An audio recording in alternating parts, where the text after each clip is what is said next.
Hi LEGO fans! One of my favourite places in the world is the LEGO store. It might not be the cheapest place to buy your LEGO, and they don't always have the latest sets when you want them, but they do give away some pretty good gifts with purchase. Sometimes it's a poly bag, sometimes it's minifigures in a presentation box, sometimes it's a more collectible set, and sometimes they get it completely wrong. Yes LEGO, I still haven't forgiven you for the tote bag, but all of that is forgiven when we get a really nice free gift with purchase like this one. This is available until June 20th or while stocks last, and it's free to you if you spend over 100 US, Canadian or Australian dollars, 65 euros or 65 Great British pounds. It's also available in other countries, but I think I've covered off most of my subscriber base there. Today I'm going to be unboxing, speed building and reviewing set number 40291, Creative Storybook, a free gift with purchase from the LEGO store. This is a 307-piece set celebrating the life of legendary storyteller Hans Christian Andersen. Born in Denmark, the home of LEGO, in 1805, Hans Christian Andersen is known as a very prolific writer, and in particular he's known for his fairy tales. He wrote no fewer than 3,381 fairy tales, which have been translated into more than 125 languages. It's pretty likely you've heard of The Emperor's New Clothes and The Ugly Duckling, and it's very likely thanks to our friends at Disney that you've heard of The Little Mermaid.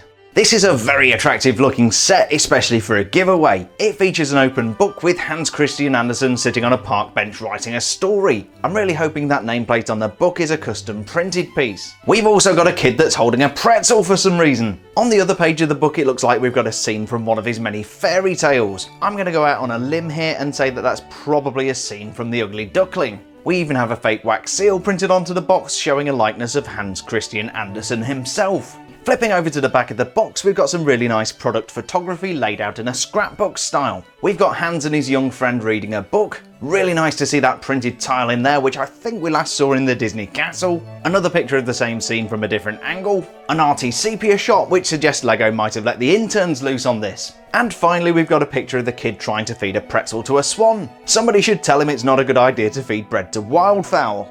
So we've got a really nice looking set in a very well presented box. Usually with these boxes I like to cut them open carefully, flatten them and store them for future. The slightly annoying thing here is that we've got a punchy tab which always kind of ruins the box. But in order to get this thing built we have to tear it open, so let's open up this box and see what we've got inside.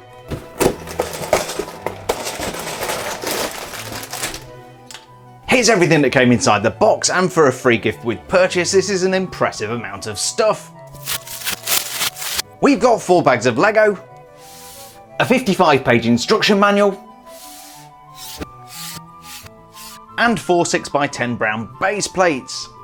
I'm going to go ahead and build set number 40291, Creative Storybook, and today this is going to be a 60-second speed build.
And here's the completed build. With a part count of 307 pieces, this took about 35 minutes to put together. I really am impressed with this as a free gift. It's got 3 times as many parts as your typical brickhead set, and this is easily something I would go out and spend $20 on. The whole build is presented in the format of a book, complete with bindings, and from this angle it looks very convincing. While the book is kind of hinged, it's not really a true binding. You can kind of get some movement out of it, but you're not going to be able to shut this up, and it's definitely not a pop-up book. From the back, the illusion's completely spoilt, but you're not going to show it like this, and with some imaginative building, you could easily recreate the cover. The 4 orange plates help to give some strength to the 2 halves of the book, and those red studs help stop you opening it too far and damaging the binding.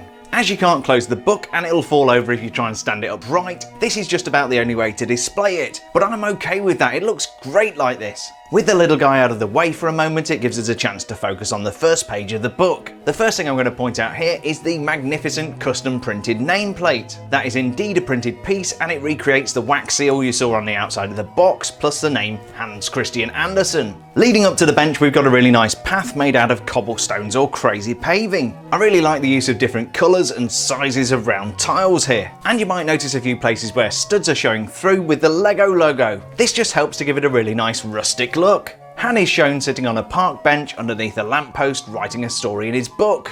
The book itself is hinged and made up of 3 Lego elements. We've got this front cover here, we've got a rear cover which I believe has some studs inside, yes it does, and then we've got this magnificent 1x2 printed tile with the words Once Upon a Time. This was actually featured in the Disney Castle set, and it's a really nice addition to this freebie. One part choice that didn't really impress me was the choice of Hans Christian Andersen's pen. As you can see here, we've got a pair of feathers with no kind of writing implement on the bottom, and it just looks a bit odd. I mean, pens don't generally come with a pair of feathers. This is something that I plucked from my own collection, and Lego have definitely used this as a quill pen before. I just think this would look a little bit better. The park bench itself is a very simple build and comes with a couple of studs so you can remove it and replace it or reposition it if you wish.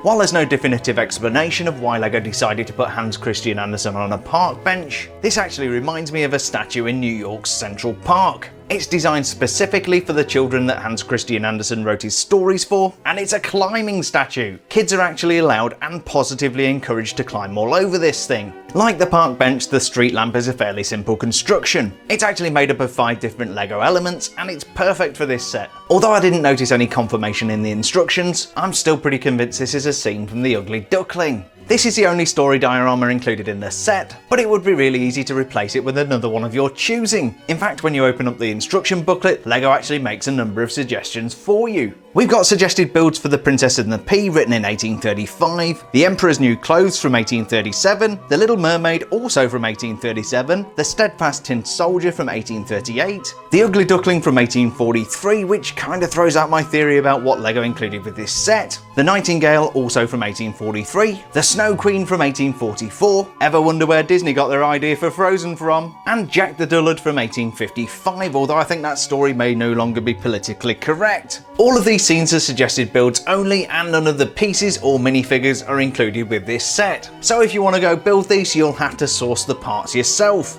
So the question is this a scene from The Ugly Duckling, or is it a scene from one of the other 3,380 fairy tales written by Hans Christian Andersen? I ran off and asked Google, and the only other one I could come up with was the Wild Swans from 1838. Clearly I'm no expert on Hans Christian Andersen, I'm just a guy who likes playing with Lego, so if you know what this is, please feel free to say so in the comments below. Whatever story this comes from, we've got a cute little miniature swan build. In fact, I'm going to recreate that and put it in my Lego City pond. We also have a really cute decorative fountain with blue crystal and water element. And there's a really pretty water plant in full flower using some of the newer leaf and petal elements. That's floating on a light blue pond accented by transparent blue tiles. Other details I like about this book build include the orange corners, which look like the metallic corners that they sometimes put onto high-end books when they bind them. We've also got stepped edges to represent the pages of the book. It almost looks like you could pick this thing up and read it. As free gifts go, this is a beautiful thing, and I'm so pleased that I got this. Just before we wrap up the review, let's take a look at those minifigures.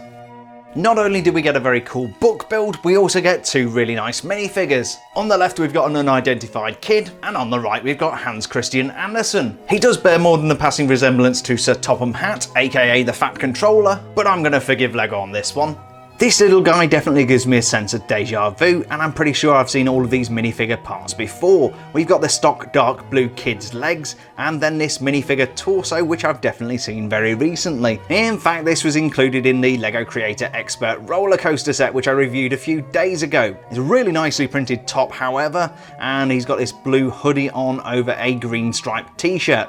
Also really nice to see that metallic printing on the front there for the zipper. Flipping him over, we've got the hoodie printing detail at the back. And he's got a really cute kid's face with that big smile and the freckles. Who couldn't love that face? It's awesome. And then we got the reddish brown haircut here, which looks very stylish. And that is Hans Christian Andersen's little friend, the kid.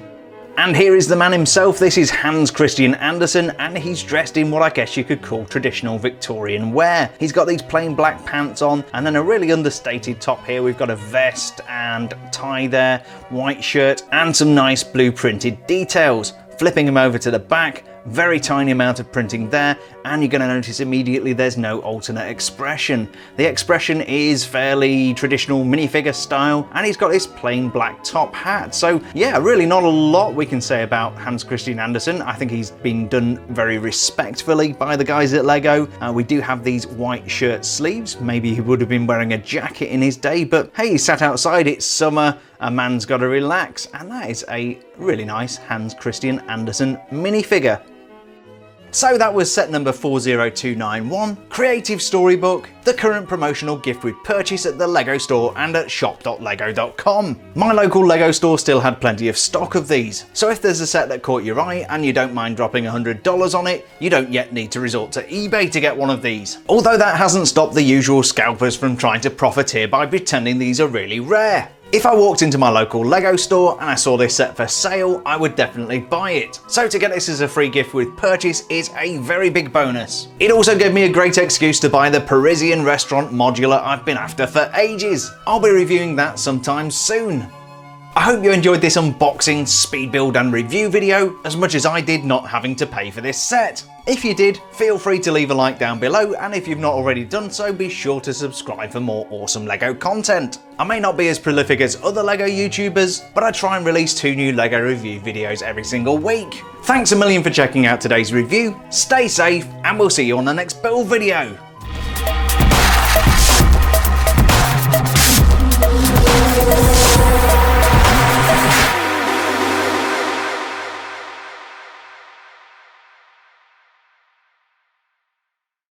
We've also got a kid that's holding a pretzel for some reason.